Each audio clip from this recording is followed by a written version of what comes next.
Welcome back to Morgan's video blog, Morgan's online blog in video format. Today I'm here to share with you 3 things NaNoWriMo gives you, win or lose. So this week, clearly, I thought I'd take a break from sharing convention notes to talk about my writing. Or work sent me on travel and I forgot my notebook, but this is timely, so I might have done this post anyway. Specifically, I'm going to be talking about what I've learned from NaNoWriMo, otherwise known as National Novel Writing Month, both in this year and in years past. For those who are unfamiliar, NaNoWriMo is a pledge to write 50,000 words, about 200 pages, during the 30 days of November. This averages out to about 1,666 words per day, or about 6 double-spaced pages. Now, NaNoWriMo is clearly not for everyone. As with all things writer-related, you should do what works best for you. But for a lot of people, it's a great starting place. If you're new to my blog, I feel I should inform you that this was indeed not my first rodeo. I've talked about my previous NaNoWriMos before. The first NaNoWriMo I won was in 2013, and I didn't finish the novel until that following August with 131,000 words, definitely more than I can do in a month. I took that year off to revise. The next year I was moving, and I just didn't do it. But since 2016, I've attempted and won 4 more NaNoWriMos. So now I have a winning streak. That's a problem because I have problems when I have streaks. That's why I vlog. I don't like to miss a week. Anyway, confession. National Novel Writing Month, NaNoWriMo, is not my natural writing pace. For me, it involves a daily grind, prioritizing my writing over chores and social events, and fighting burnout. I know this. It is always like this for me. But all 4 of my rough drafts, plus this year's nearly 20 short stories, were written as NaNoWriMo projects. It might not be sustainable, but it gets the job done for me. So I'd like to talk about what NaNoWriMo has given me and what it could give you. First off, and most importantly, for basically everyone involved, it gives you an understanding of your own pace and your limits. Now, some people are sprinters, and some are slow but steady marathoners, and others vary depending on the day, the week, the story idea, etc. By taking on the NaNoWriMo challenge, you will learn the following 4 things. First, how fast you can write. Can you fit those 1,666 words in before the clock strikes midnight? You will learn when you write best. Are you an early morning writer, sneaking it in on your lunch break? Maybe on your commute. Hopefully you're not the driver, unless you have Speaking Dragon or some... Anyway, do you pull late nights? Or maybe you just write in giant chunks on the weekends, where you make up a whole week's worth of words in 1 day or 2 days.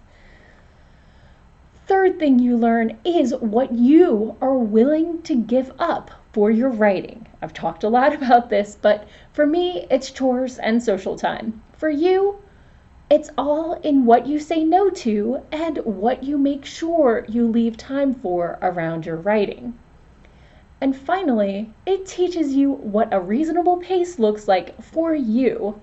Maybe 250 words were the most you could write per day. Maybe you were averaging like 3,000 or something. You might even be one of those 10K on the weekends sort of people. I'm not you, but wow, y'all are impressive. By pushing yourself, trying to do this daily, you learn your limits.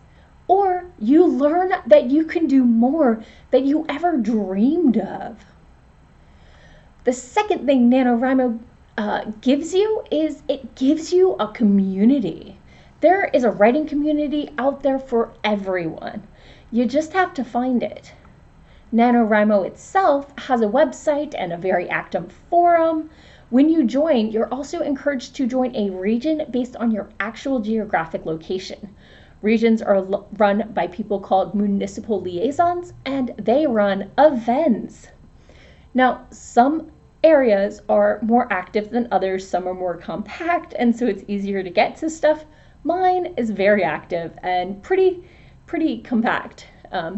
There were official in-person write-ins at libraries, coffee shops, and diners 3 to 7 days a week. Official ones, not counting the unofficial hangouts or the solo people writing in their local Panera.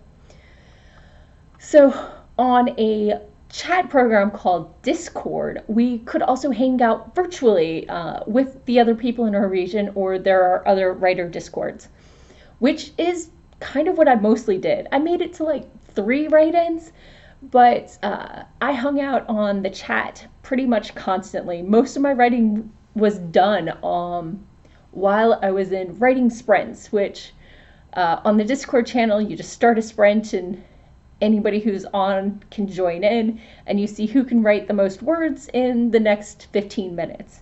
Or you see if you're averaging the same number of words as you did in your last sprint, which is more, I'm racing myself more than other people. But it's a great way to make sure that you stay focused for at least one writing block. And 15 minutes turned out to be a pretty good chunk of time for me, although maybe I might have gotten better in the flow if it was longer. I will have to experiment. But that's what this is about, learning what works for you. I'm also part of the #AuthorTube Community. They had their own Discord channel. See, I said there are other writing groups on there too, as well as live streaming write-ins, which have multiple AuthorTubers video streaming themselves writing, and others could hang out by chatting with them on the streaming chat, and the people on the video would chat back and forth with them in between word sprints. We also did like 20-minute sprints, I think, on most. I went to 2 or 3 of these, and they were tons of fun. We'd chat for like 15 minutes, maybe 20, and then we'd sprint, and then we'd chat for another 10 minutes, and then we'd sprint. And seriously, 90% of my words were written during sprints. I'm very goal-oriented, I'm very stats-oriented, so for me, that is something that works. For other people, it might not. All the chatting and stuff might be too much distraction, but I know there are plenty of people who put on TV as background noise, and I can't focus during that. So it's all in how you work and what works for you. And the final thing that NaNoWriMo has given me is pride in my accomplishments.